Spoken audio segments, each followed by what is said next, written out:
এখন আপনারা দেখবেন পার্লামেন্টে একদিক আছে, আরেক দিক তাকালেই কিন্তু দেখা যায় টুপি, দাঁড়ি, বোরকা সব মিলাইয়া, ঠিক আছে না?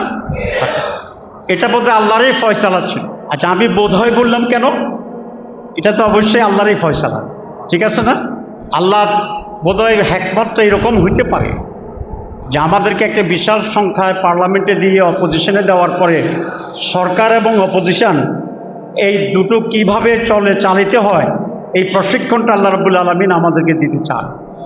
কারণ একবার যদি ইসলামী আন্দোলনকে উনি ক্ষমতায় যাওয়ার সুযোগ দেন, এরা যেন ফেল না করে ইসলাম সম্পর্কে মানুষের ভিতরে যেন ভিন্ন কোনো ধারণা তৈরি না হয়, এরকম একটি ম্যাচুরিটি, ট্রেনিং, ওরিয়েন্টেশন, জ্ঞান, উপলব্ধি এবং জানা, নানা ফাঁক ফোকর আছে ক্ষমতা রাজনীতিতে। তো এবং সেই ব্যবস্থা হয়তো আল্লাহ করে দিয়ে আমাদেরকে আর একটু পাকাপোক্ত করেই এই মহান দায়িত্বটা আল্লাহ দিতে চান। এটা তো আল্লাহর একটা হ্যাকমত হতে পারে, কি বলে? এবং সেজন্য আই এম ভেরি হ্যাপি।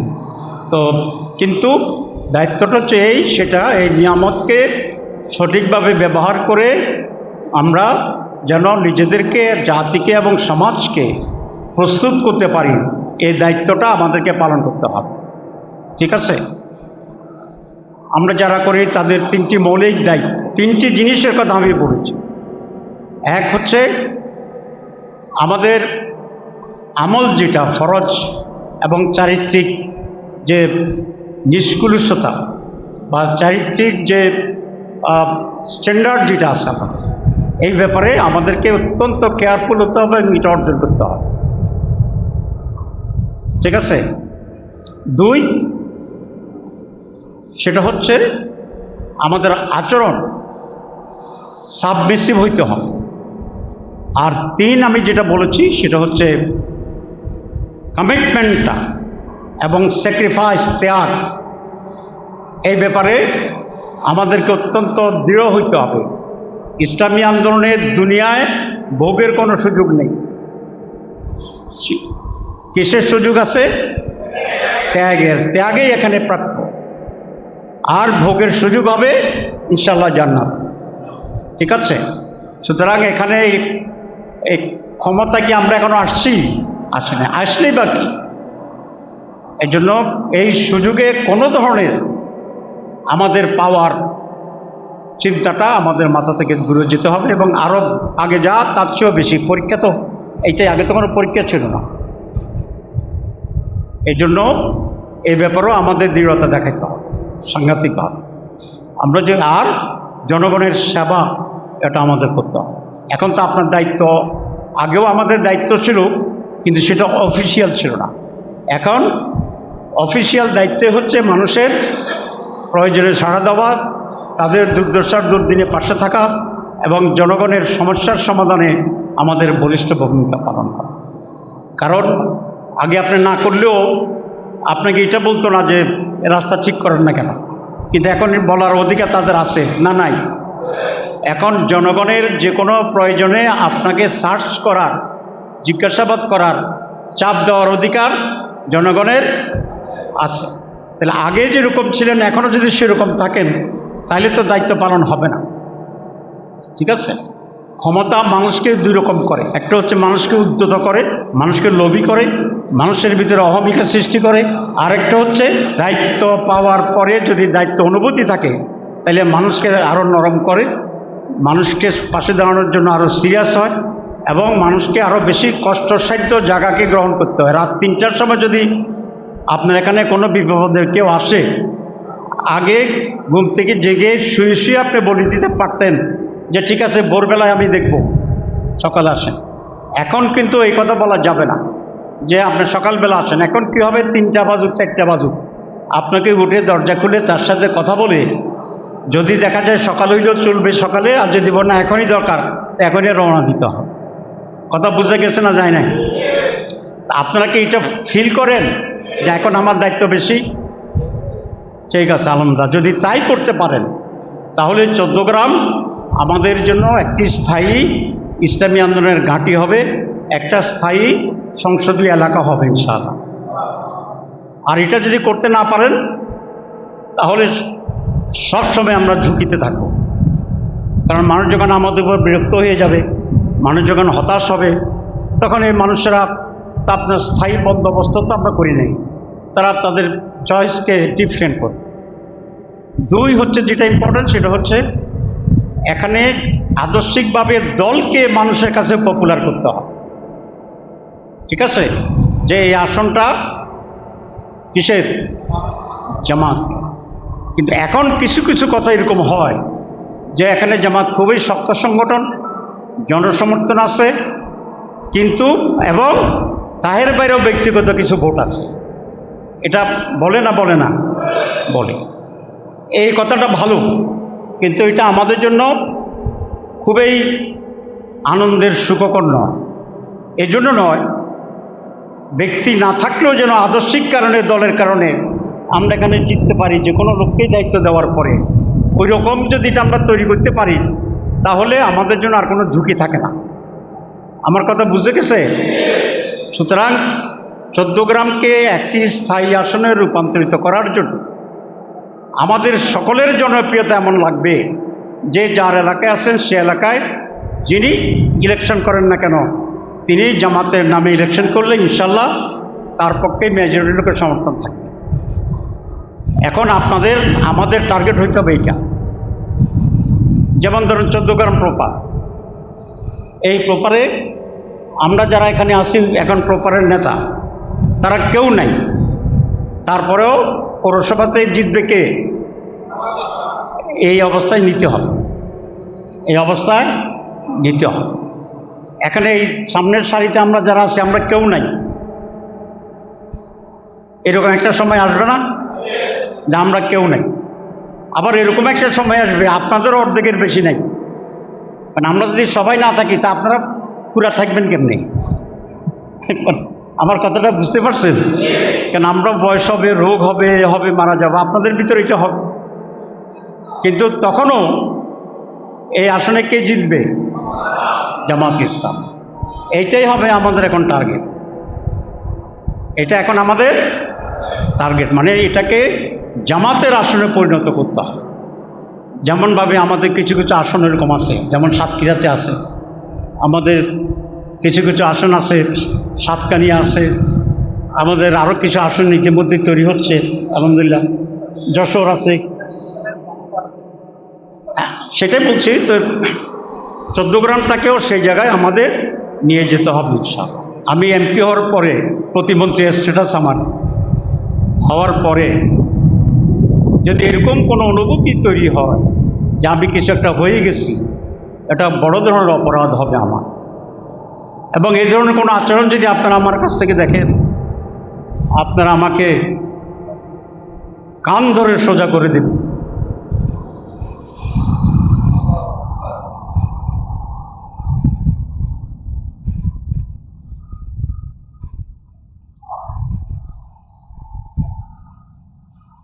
আল্লাহ যেন আমাকে হেফাজত করে, আমি আপনাদের কাছ থেকে দোয়া চাচ্ছি।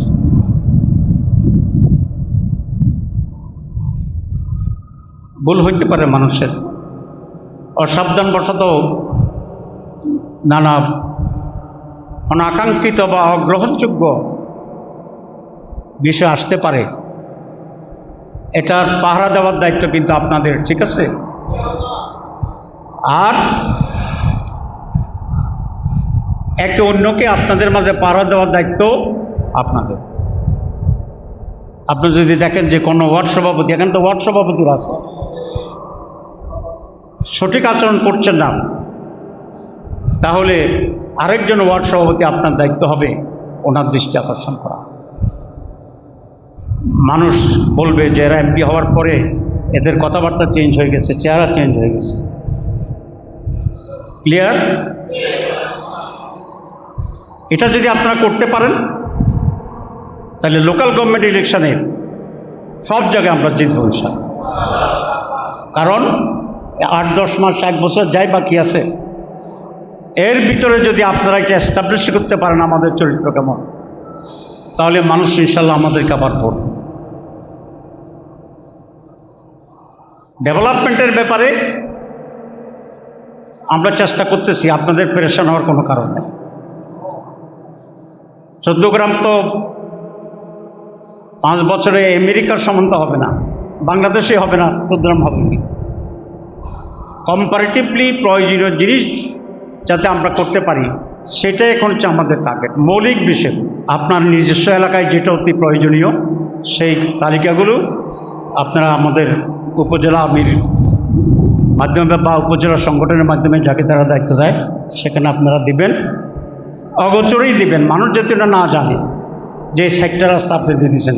যদি জানে তাহলে পরদিন থেকে শুধু আপনাকে জিজ্ঞেস করতে থাকবে যে এগুলোর কী অবস্থা। যখন কাজ শুরু হবে তখন তো সকলেই দেখবে সব। তো সেটা আমরা করার জন্য আমরা চেষ্টা করব ইনশাআল্লাহ। এরপরে যেটি সেটি হচ্ছে, আমি আবার রিপিট করতে চাই, উপজেলা ইউনিয়ন কাউন্সিলে যে সমস্ত জায়গায় নেক্সট ইলেকশন হবে, এই সব জায়গায় পার্লামেন্টে যেরকম আপনারা যান প্রাণ দিয়ে কাজ করছেন, তার চেয়ে আরও একটু বেশি করে না কম করে করতে হবে, বেশি করে করতে হবে। এখানে সাংগঠনিক শৃঙ্খলাকে কঠোরভাবে মানতে হবে, ঠিক আছে?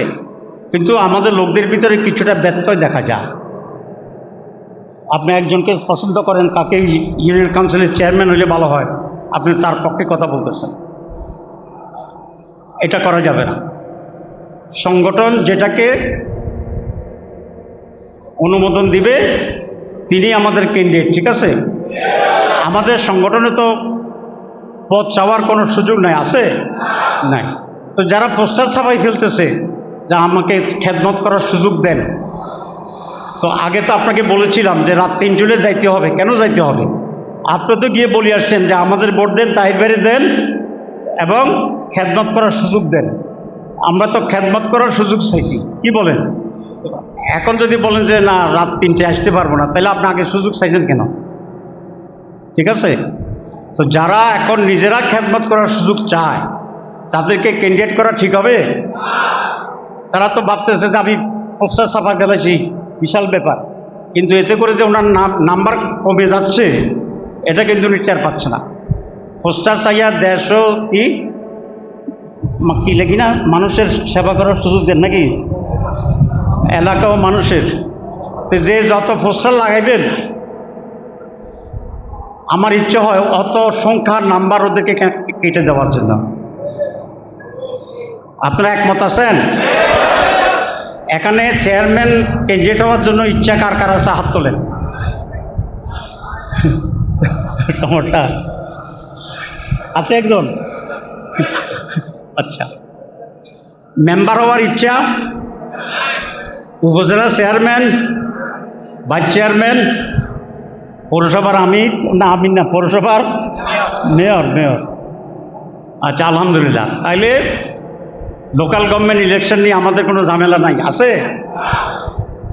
2-4জন যদি ঝামেলা করতে চায়, আপনারা কি তাদের পক্ষে থাকবেন? কারণ দুটো কারণ। এক হচ্ছে জামাত ইসলামী নয়, ইসলামে কোনো ব্যক্তির নিজের জন্য কোনো কিছু চাওয়ার খায়েশ থাকাটা নাজায়েজ। আর 2, যদি এরকম পরিবেশ তৈরি হয় একাধিক ক্যান্ডিডেট, তাহলে জেতার সম্ভাবনা বাড়বে না কমবে? কমবে। তা আপনি 3জন দাঁড়ায় গেলেন, দাঁড়াইয়া 3জনেই আল্লাহর ইচ্ছায় মেহরবানিতে ফেল করলেন, লাভ হইল না? হইল না। কারণ আমাদের তো প্রতিদ্বন্দ্বী আছে এখানে। চেয়ারম্যান আমাদের, মেম্বাররা আমাদের, উপজেলার চেয়ারম্যান আমাদের, ভাইস চেয়ারম্যান আমাদের, মেয়র আমাদের, এমপি আমাদের। তাইলে কেমন হবে? তখন তো আপনি বীরের মতো ঘুরতে থাকবেন, সব আমাদের। আপনার চ্যালেঞ্জ কমে যাবে না? রাজনৈতিক প্রভাব এবং শক্তিটা শুধুমাত্র নির্বাচিত হলেই হয় না, সমাজকে নিয়ন্ত্রণের সে অবস্থা আমাদেরকে যেতে হয়, ঠিক আছে? আচ্ছা, এই জন্য এখন থেকে আগামী চেয়ারম্যান নির্বাচনের পক্ষে বিপক্ষে আপনারা কারো থাকবেন না। যাকে আমরা নমিনেশন দেব কোনো পদে, তিনি এর ভিতরে কিছু লোক এখানেও আসছেন হয়তোবা, তো থাকলেও নিজের ইচ্ছা প্রকাশ করবেন না। আর অন্যেরা এসে তার পক্ষে কথা বলা নাজায়েজ হবে না, কিন্তু এটা যেন গ্রুপিংয়ের একটা শেপ না নেয় সে ব্যাপারে সতর্ক থাকতে হবে। আচ্ছা, আরেকটা কথা বলছিলাম আমি, যে এই নির্বাচনের আরেকটা বৈশিষ্ট্য হচ্ছে এবার 14 গ্রামে কোনো উচ্চশিক্ষিত বিবেকবান মানুষ আমাদের বাইরে ভোট দেয় নাই। এটা ঠিক কিনা? সংখ্যা যাই হোক, কোনো উচ্চশিক্ষিত বিবেকবান মানুষ এবার আমাদের বাইরে ভোট দেয় না। তো সেটা কেন? আর নির্বাচনের পরপরই এটাই স্বাভাবিক ছিল যে আমি পুরো 14 গ্রাম কমপক্ষে একবার ঘুরবো, লোকদেরকে ধন্যবাদ জানাবো, তারা যে আমাকে নির্বাচিত করে আনন্দ পেয়েছে বা বিজয় অর্জন করেছে সেটার সাথে আমি শেয়ার করব। কিন্তু আল্লাহর ইচ্ছা, আমার কিছু চিকিৎসা প্রয়োজন ছিল, সেজন্য আমি আসতে পারিনি। তো আমাকে অনেকে অবশ্যই পরামর্শ দিয়েছিলেন দায়িত্বশীলদের মাঝে, যে আগে আপনি চিকিৎসা করেন, সুস্থ হওয়ার পরে একটু দেরিতে আসলেও কোনো অসুবিধা হবে না। কি আপনার একমত? এখন আমি আলহামদুলিল্লাহ অনেকটাই সুস্থ আছি, এবং ওই যে কৃতজ্ঞতা প্রকাশ করা, আপনাদের সাথে আনন্দ শেয়ার করার যে বকেয়াটা ছিল, এটা পূরণ করার জন্যই আজকে আমি আসছি। আলহামদুলিল্লাহ আমি আল্লাহর শুকরিয়া আদায় করি এবং ব্যক্তিগতভাবে আপনাদের প্রতি কৃতজ্ঞতা জানাই। কালকে রাত্রে প্রায় 10:30টায় একজন গুণী ভদ্র মহিলা আমাকে ফোন করছিলেন, 14 গ্রামে প্রভাবশালী পরিবার। তো ওইটাই বলতেছিল যে আপনাকে অনেক ধন্যবাদ, এই সে আপনি না হলে আমার এই অসুবিধায় তো ইত্যাদি। আমি ওনাকে বললাম যে না, আমি আপনার প্রতি কৃতজ্ঞ, কারণ আপনারা যদি সিরিয়াসলি চেষ্টা না করতেন তাহলে হয়তো আমি এমপি নির্বাচিত নাও হইতে পারতাম। তো এটাই আমার পার্সোনাল ফিলিং। এখন আপনারা জানেন যে আমরা কয়টা ইউনিয়নে ফার্স্ট হয়েছি? কে বলতে পারবেন? আমরা 14টা ইউনিয়ন, আমাদের 13টা ইউনিয়ন, একটা পৌরসভা, 14টা মোট ইউনিট, 14টা। এই 14টা ইউনিটে এইবার নির্বাচনে আমরা কয়টা ইউনিয়নে ফার্স্ট হয়েছি এটা না বলে কারা কারা জানেন হাত তোলেন, ইনক্লুডিং শুভপুর নিয়ে আমরা সবসময় একটু ভেজালে থাকতাম। তো এবার শুভপুর খুব ভালো করেছিলাম, প্রচুর ভোটের ব্যবধানে এবার আমরা ফার্স্ট হয়েছি। 1, 2 সেখানে সকল দলের লোকদের ভিতরে আমাদের সমর্থন ছিল, ঠিক কিনা? সকল দলের ভিতরে আলহামদুলিল্লাহ। তো এখন আমাদেরকে পরবর্তী যে নির্বাচনগুলো আছে, লোকাল গভর্নমেন্ট নির্বাচন, সেগুলোকে নিয়ে আপনারা নিজ নিজ এলাকাকে সেভাবে প্রস্তুত করার জন্য চেষ্টা করেন, ঠিক আছে? আমরা চেয়ারম্যান এবং মেম্বার প্রত্যেকটি জায়গায় আমরা ইলেকশন করি ইনশাআল্লাহ। কি বলেন? একজন খুবই শিক্ষিত মানুষ, অনেক সম্মানী লোক, তাকে যদি আমরা মেম্বার পদে ইলেকশন করতে বলি, এটা কি সমীচীন হবে না হবে না? সমীচীন হবেই মনে করেন কারা কারা? আচ্ছা, আর মনে করেন না কারা কারা? তো সবাই তো হাত তোলেন নাই, আমি দেখতেছি তো। তাহলে তারা কোনটা? আচ্ছা, হ্যাঁ, সমীচীন মনে করি, কারণ আপনি MA পাস, আর কিছু নাই, তার চেয়ে আপনি MA পাস প্লাস মেম্বার একটা যোগ হয়েছে না? যদি এমন হইতো মেম্বারই দাঁড়ালে MA পাসের সার্টিফিকেট ক্যান্সেল হয়ে যাবে, তাহলে আপনি চয়েস করতে পারতেন।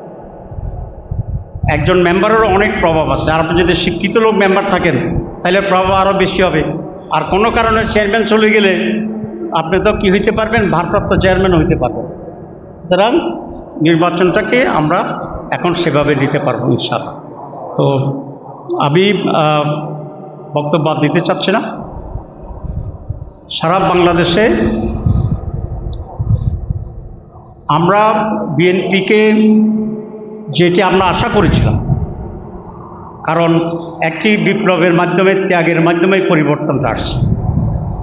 সকলেই এটা আশা করেছিল যে যারাই ক্ষমতায় আসবে তাদের ভিতরে একটা ভোদের অনুভূতি তৈরি হবে, আগের মতো লুটপাটের রাজনীতি হবে না, দুর্নীতির রাজনীতি হবে না। কিন্তু আনফর্চুনেটলি আমরা দেখছি যে বিএনপি এর আগে যেরকম ক্ষমতা ছিল, ক্ষমতায় থাকার পরে তাদের নানা কাজের কারণে তারা জনপ্রিয়তা হারিয়ে ক্ষমতাচ্যুত হয়েছিল। এবার ক্ষমতা আসার পরে তার চেয়ে কোনোভাবেই তারা কম নেগেটিভ কাজ করছে না। চাঁদাবাজি, দখলবাজি, ঘুষ, দুর্নীতি একইভাবে চলছে এবং কারো কারো মত হচ্ছে যে আগের চেয়েও বাড়ছে, ঠিক কিনা? সুতরাং এই বিএনপি তার জনপ্রিয়তা ধরে রাখতে পারবে বলে আমি মনে করি না। যদি সেটা না হয় তাহলে জনগণের সমর্থন যেন জামাত ইসলামীর দিকে আসে, আমাদেরকে সেরকম ভূমিকা রাখতে হবে। মানুষ যেন এই কথায় খুব স্পষ্টভাবে বলে, যে কারণে আওয়ামী লীগকে আমরা বিতাড়িত করেছিলাম, বিএনপিও তার চেয়ে কিছুই কম নয়। এবং এটাই প্রমাণিত, বিএনপি বা আওয়ামী লীগের মাধ্যমে একটি সৎ, চরিত্রবান, দুর্নীতিমুক্ত বাংলাদেশ গড়া সম্ভব নয়। এটা করতে পারবে একমাত্র জামাত ইসলামী যদি ক্ষমতা আসে। ইনশাআল্লাহ আমরা সেভাবে চলব। আল্লাহ আমাদের কাছে বরকত দান করুক, আমাদের দুনিয়া এবং আখিরাতের সফলতা দান করুক। আমিন। আসসালামু আলাইকুম ওয়া রাহমাতুল্লাহি ওয়া বারাকাতুহু।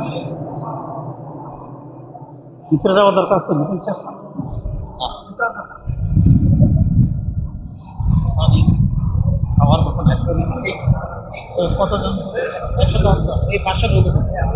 যে সম্মানিত দায়িত্বশীল ভাইরা ঘোষণা শুনবেন, তার আমাদের মাননীয় প্রধান অতিথি বিরোধী দলের উপনেতা বাংলাদেশ জামাত ইসলামের সম্মানিত কেন্দ্রীয় নায়েবে আমির ডক্টর সৈয়দ আব্দুল আহমদ তাহের এমপি মহোদয় যে গুরুত্বপূর্ণ আলোচনা রেখেছেন, এটা আগামী দিনে চট্টগ্রামের সর্বপর্যায়ে দায়িত্বশীল ভাইরা আন্দোলনের কাজ করতে এবং রাষ্ট্রীয় কাজ করতে আমাদের জন্য পাথেয় হিসেবে ভূমিকা পালন করবে ইনশাআল্লাহ।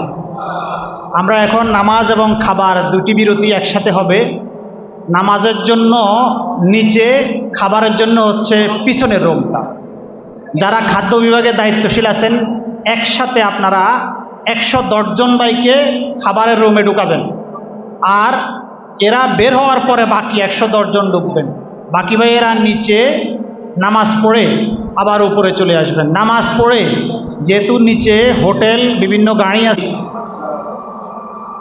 কুমিল্লা দক্ষিণ জেলা জামায়াতের সম্মানিত অ্যাসিস্ট্যান্ট সেক্রেটারি এবং চৌদ্দগ্রাম উপজেলার সম্মানিত আমির জননেতা মাহফুজুর রহমান, মঞ্চে উপবিষ্ট অন্যান্য নেতৃবৃন্দ, ওয়ার্ড দায়িত্বশীল ভাইয়েরা, আসসালামু আলাইকুম ওয়া রাহমাতুল্লাহি ওয়া বারাকাতুহু। সকাল থেকে শুরু করে এ যাবৎ আপনারা অনেক বক্তব্য শুনেছেন, দর্শে কোরআন, এরপরে শাহবাদের চারিত্রিক বৈশিষ্ট্য, তারপরে শুনেছেন সমসাময়িক চ্যালেঞ্জ এবং করণীয়, আর আমাদের নায়েবে আমির তাহের ভাইয়ের পক্ষ থেকে দিক নির্দেশনামূলক অনেক গুরুত্বপূর্ণ বক্তব্য। এই সবগুলো বক্তব্যে এত তাৎপর্যপূর্ণ এবং উচ্চ মার্গের, এরপরে আরও একটা দুপুরে খাওয়ার অবসাদগ্রস্ত শরীরে আরও একটা বিষয়ের উপর আলোচনা, যেটার নিরস, এই আলোচনাটা নিরস, কিন্তু আপনাদেরকে শোনানোর জন্য থাকতে হয়েছে আর আমাদেরকে বলতে দাঁড়াইতে হয়েছে। আপনাদের সহযোগিতায় পেলে আমরা ইনশাআল্লাহ কিছু কথা বলবো এবং আশা করি আপনারা মনোযোগ দিয়ে শুনবেন। আমাদের তাহের ভাই যে প্রত্যাশা ব্যক্ত করেছেন, হালিম ভাই ইতিহাস নির্ভর যে সমসাময়িক চ্যালেঞ্জ মোকাবেলায় আমাদের উপর যে দায়িত্ব অর্পণ করেছেন, এই সবগুলো আলোচনার মাধ্যমে আজকে কিন্তু ওয়ার্ড দায়িত্বশীলেরা অনেক দায়িত্ববান হয়েছেন বলে আমি মনে করি। আপনাদের যদি সেলফ রেসপন্সিবিলিটি এবং রিয়েলাইজেশন থাকে, তাহলে কিন্তু আপনারা আপনাদের মর্যাদা, অবস্থান এবং আপনাদের উপর অর্পিত বর্তমান সমসাময়িক সময়ে এই কঠিন দায়িত্ব সম্পর্কে আশা করি আপনারা উজ্জীবিত হয়েছেন, দায়িত্ববান হবেন এবং আগামীতে সেভাবেই নিজেদেরকে মাঠে ময়দানে তৎপর রাখবেন আশা করি ইনশাআল্লাহ। আশা করা যায় ইনশাআল্লাহ। তো আমরা যে একটা লাইন থেকে শুরু করি, তার ভাই একটা কথা বলছেন যে 14 গ্রামে জামাত ইসলামীকে জনপ্রিয় করতে হবে। এই লাইন কথাটার অনেক সহজ শুনতে মনে হয়, কিন্তু এই জামাত ইসলামীকে জনপ্রিয় করতে হলে আপনাকে